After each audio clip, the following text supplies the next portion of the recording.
After proving herself to be worthy and brave, she became known as Rainbow Brite.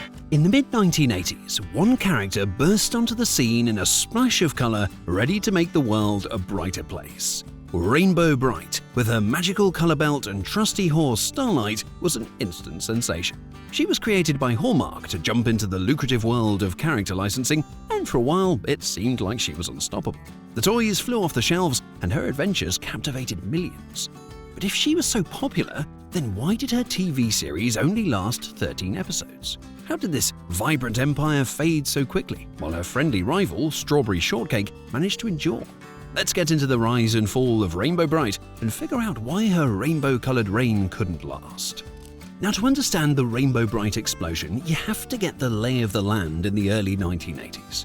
Now, children's entertainment was a battlefield, and a company called American Greetings had struck gold with a sweet-smelling character named Strawberry Shortcake.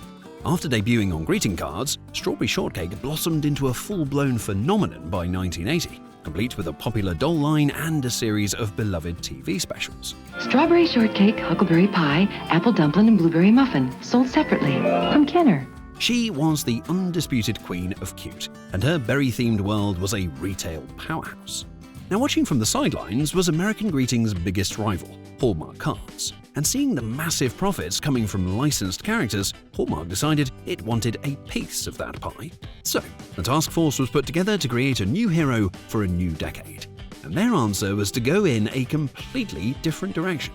Instead of the gentle food-focused world of Strawberry Shortcake, Hallmark's new character would be all about action, magic, and cosmic stakes. They came up with a little girl, first named Wisp, who finds herself in a bleak, colorless land with a mission to bring color back to the world. Find the light and the color of this land and set it free, and the darkness will disappear. Now, this wasn't just a slice-of-life story. This was a hero's journey. Wisp wasn't baking pies, she was battling the forces of darkness. And after finding a magical color belt, she was reborn as Rainbow Brite, the official guardian of color. She was joined by a memorable cast: her magnificent, if slightly egotistical, talking horse Starlight, a fluffy little sidekick named Twink, and the 7 color kids, each in charge of a color of the rainbow. And of course, every hero needs a villain. Rainbow Brite had 2 of the most delightfully incompetent baddies of the 80s, the perpetually grumpy Murky Dismal and his hulking, clumsy sidekick Lurky, whose only goal was to make the world as grey and miserable as they were. Now, Hallmark intentionally built the brand around themes of empowerment, leadership, and teamwork. Rainbow Brite wasn't just there to look cute, she was a leader and a problem solver, a clear contrast to the softer, more domestic Strawberry Shortcake. The stage was set. Hallmark had its champion, now it just had to launch the attack. Hallmark's strategy was a full-on media blitz, starting with television. And in June 1984, the first Rainbow Brite animated special, Peril in the Pits, aired in primetime.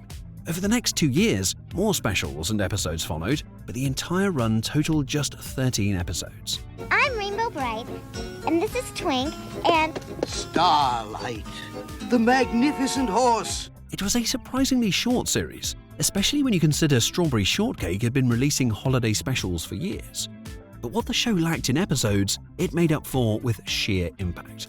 Thanks to heavy syndication, Rainbow Brite was a constant fixture on TV. The show was bright, action-packed, and voiced with youthful energy by a young Bettina Bush, who also voiced Megan on My Little Pony. The series promoted positive values like courage and friendship, which hit the mark with both kids and parents. And to boost its reach, Hallmark launched a massive marketing campaign, with commercials that even featured child stars like Heather O'Rourke from Poltergeist, cementing Rainbow Brite in 80s pop culture. The cartoon was the hook, but the merchandise was the goal. And that's where Rainbow Brite's star truly went supernova. Hallmark partnered with Mattel for the master toy license, and the results were incredible. The main line had plush dolls of Rainbow Brite, all 7 color kids, and even Murky and Lurky. There were bigger dolls, a magnificent plastic Starlight horse, and countless other toys that flooded shelves across the US, Canada, and Europe. I'm Rainbow Brite, and I have the power of the rainbow to make everybody happy. I'm Lurky, and a bitch can't make me happy. During her peak in the mid-80s, sales were estimated to have reached over $1 billion in retail. The variety of products was staggering. Books, puzzles, clothes, bedding, and even makeup. And for a brief but spectacular time between 1984 and 1986, Rainbow Brite became a true juggernaut of 80s consumerism. And to really solidify her icon status, Rainbow Brite did something her rival never did. She went to the movies.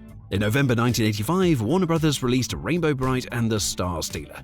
The film expanded the lore, taking Rainbow Brite on a cosmic quest to stop a new villain from stealing a planet-sized diamond. While critics like Janet Maslin of the New York Times dismissed it as little more than a marketing tool, the film still grossed nearly $5 million. And more importantly, its release on VHS gave it a permanent spot in the home video libraries of millions of kids, securing her nostalgic legacy for decades. And at her peak, Rainbow Brite was everywhere, an unstoppable force of color and commerce. So if Rainbow Brite was such a huge success, well, what went wrong? Why did her kingdom fade while Strawberry Shortcake has been rebooted for generation after generation? Well, the fall was nearly as fast as the rise, and it was caused by a few key factors. First, the show's foundation was surprisingly shaky. The animated series that drove the whole franchise was only 13 episodes long. Heavy syndication made it feel like a long-running show, but with a limited number of stories, the novelty eventually wore off. Strawberry Shortcake, with her larger library of TV specials, had more material to keep reruns feeling fresh. Second, the toy market in the mid to late 80s was brutal. Rainbow Brite's bright primary color aesthetic was perfect for the neon-drenched mid-80s, but trends were changing fast. New and exciting toy lines were constantly popping up, all fighting for kids' attention. The very thing that made Rainbow Brite feel so current, her distinct 80s look, eventually made her feel dated as the market became saturated. And unlike her fruity rival, Rainbow Brite really struggled to find her footing in the decades that followed. There have been several reboots, but most were met with a pretty lukewarm response. The 1996 doll line was a commercial failure. A 2004 line for the 20th anniversary was more faithful to the original, but didn't make a big splash. And a 2009 reboot is often considered the biggest flop of them all, completely missing the holiday shopping season. Probably the most noteworthy attempt came in 2014, with a 3-part animated series on Hallmark's streaming service, Feeling. The series even had big names like Emily Osment as Rainbow Brite and 80s icon Molly Ringwald as the villain. However, the updated character designs and generic animation style failed to connect with new audiences or nostalgic fans, who felt it was missing the original's charm. There's a reason he's here. We have to figure it out. Do you trust me? Of course, but... Well then. It seemed impossible to catch that same lightning in a bottle twice. Rainbow Brite's story is a wild ride through pop culture history. She was a character born from pure corporate ambition, reverse engineered by Hallmark to capture a booming market, and for a couple of dazzling years, she did just that, turning a massive marketing budget and a perfect partnership with Mattel into a merchandising empire that burned incredibly bright. But it was all built on a very thin foundation of just 13 episodes and a movie. And when the pop culture winds changed and the TV blitz ended, her vibrant world quickly started to fade to grey. Yet, her legacy absolutely endures. For anyone who grew up in the 80s, she's still a powerful symbol of a more optimistic and colourful time. Her themes of friendship, courage, and the fight against gloom still resonate. And based on announcements in late 2024 for a new animated series and film, it seems Hallmark hasn't given up on letting her shine once more. What was your favourite Rainbow Brite character or memory? Let me know in the comments below. And if you enjoyed this trip back to the 80s, don't forget to like this video and subscribe for more dives into your childhood favourites. Thanks for watching, see you next time.